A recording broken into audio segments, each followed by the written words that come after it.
match is starting without all of the formalities having been completed as Hacksaw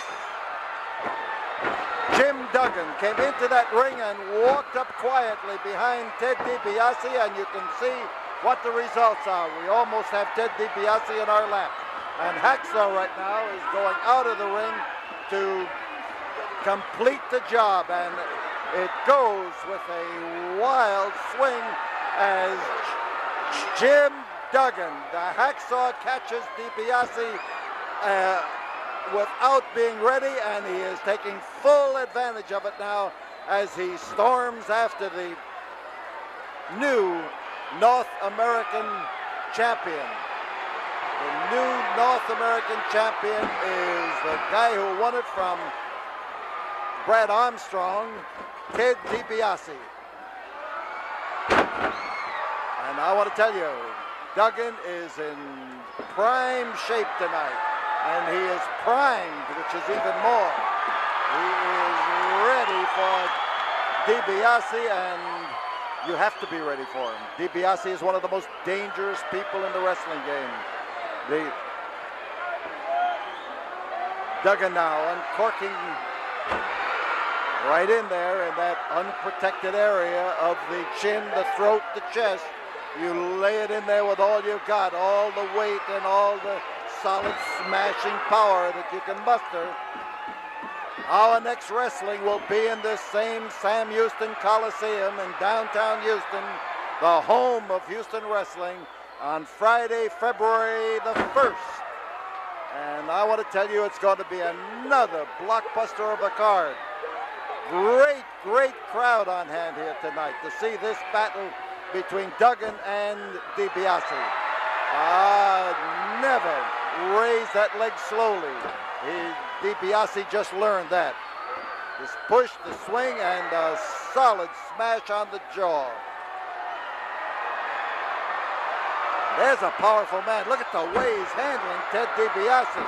And Dibiase, in that spin over that rope, was just totally out of control as far as his own motion was concerned. And now the referee, looking as though he wants to disqualify Duggan, and the crowd is telling him no. What kind of a decision would you call on there? He didn't have hold of him when he threw him. He just threw him away, and Dibiase may have controlled his own passage over the top rope for the purpose of creating a disqualification.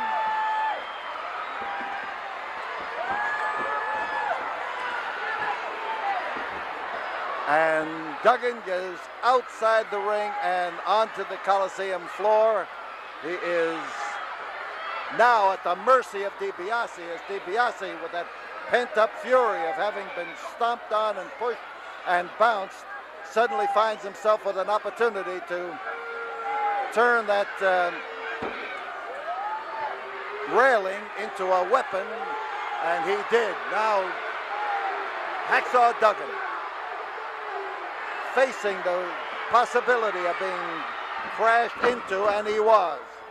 Dibiase's a tough character. He is a tough, rugged man who displays all of the qualities that his father displayed when he was at his best.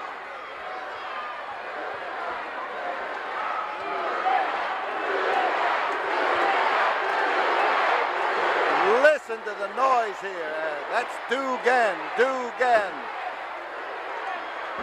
And even though he likes to pronounce Duggan, he'll accept Duggan when the crowd is cheering, I'll tell you that. But right now, he's taking punishment he'd rather not accept. He went swinging with that kick and hoping to knock his head off, but it didn't quite work out that way. On top is Dibiase.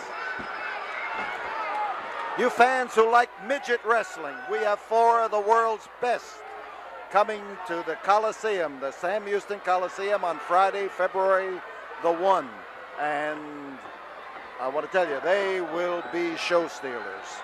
We'll have more information for you on that, and you can be sure that when this card is finally signed, and there are only 6 matches signed to date, we're going to have Butch Reed and the Iceman taking on Kamala and the Sheik in one of the top events. So we know the kind of action that's going to be taking over for February of 1985.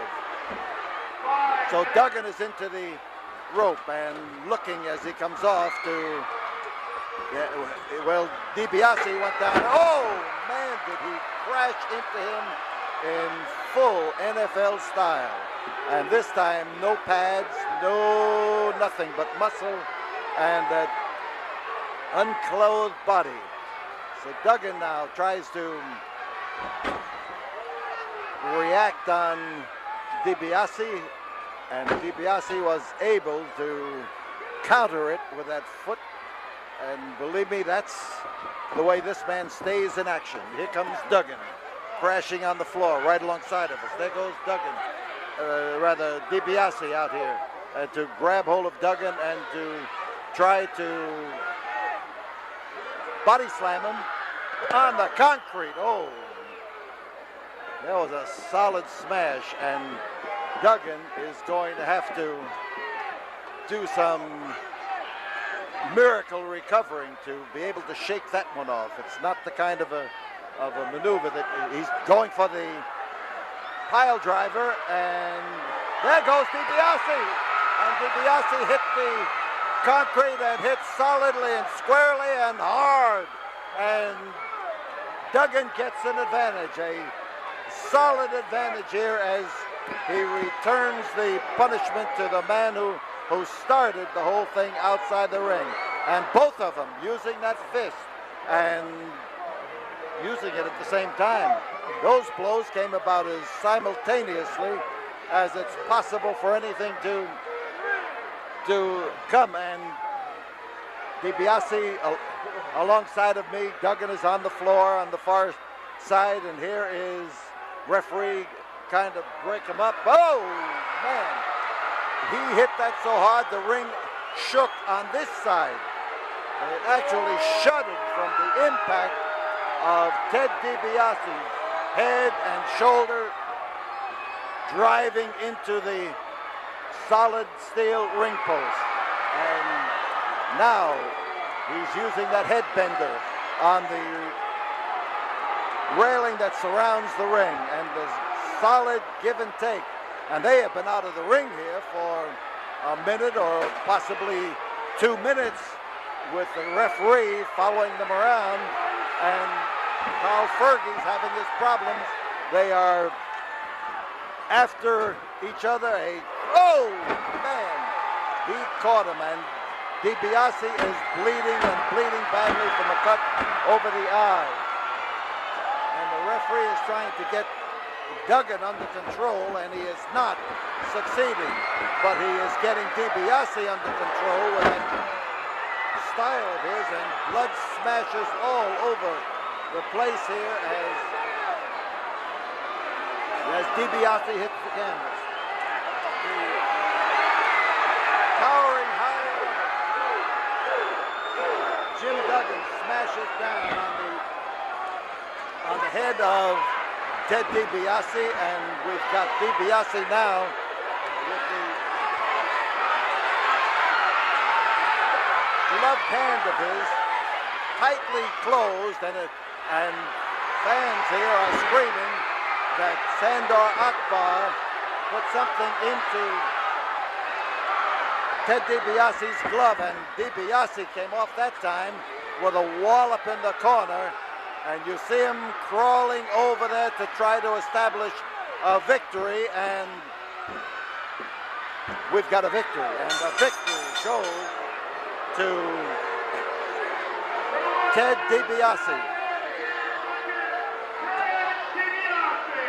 Ted Dibiase, newly crowned North American champion and winner in this savagely fought match. What a go-round that was.